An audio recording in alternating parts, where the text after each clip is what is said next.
William Sheriff, Chairman of Gold and Predator Corp. We're active in the Yukon on a very high-grade gold project. Well, I think the biggest single factor is we're blessed with an incredibly well-endowed property that we've been working on for 2 years to evolve a model that syndicated 2 parallel structures extending over 40 kilometers with very high-grade gold linked with lower-grade mineralization. And the second one, of course, would be our First Nation relations. We think we lead the industry, or would like to lead the industry in our First Nations efforts. Our CEO, Janet Sheriff, has spent 25 years working on them and sets an example. And if you can't make your project work for the First Nations, it's not going to work for your investors or the community either. So it's got to be big enough, and you've got to work together, or you just won't get there. So we're a big advocate of that.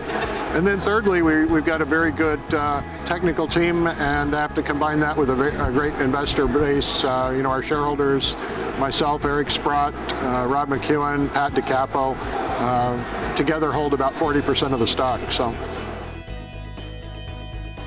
Well, I think, if I had to pick one, it's kind of a combination of everything, because one factor by itself doesn't really make a mine. So if you look at the factors I've already addressed and then add the road accessibility and the all-weather access, we can work there year-round. It's cold in the winter, but we can work there.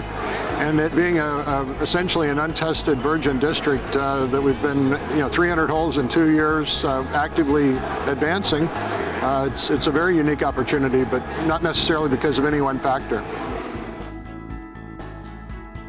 Well, I think the biggest thing will center around our newly consolidated landholding to the south of where we've been working. We've been working in a 13 square kilometer central core area. 8 kilometers to the south of that is the Sproggie deposit, which we just, within the last quarter, have taken 100% ownership of. And we've got surface values there that are approaching, if not exceeding, the values we saw in the central core area, some 8 kilometers away. And here again, linked up by these 2 parallel structures that I mentioned before. So we'll be doing some very large step-out, 100, 300, 500-meter step-out holes while we work towards a resource definition, but at the same time trying to link up these 2 zones into one. And if we can do that along an 8-kilometer strike, we'll have something quite profound.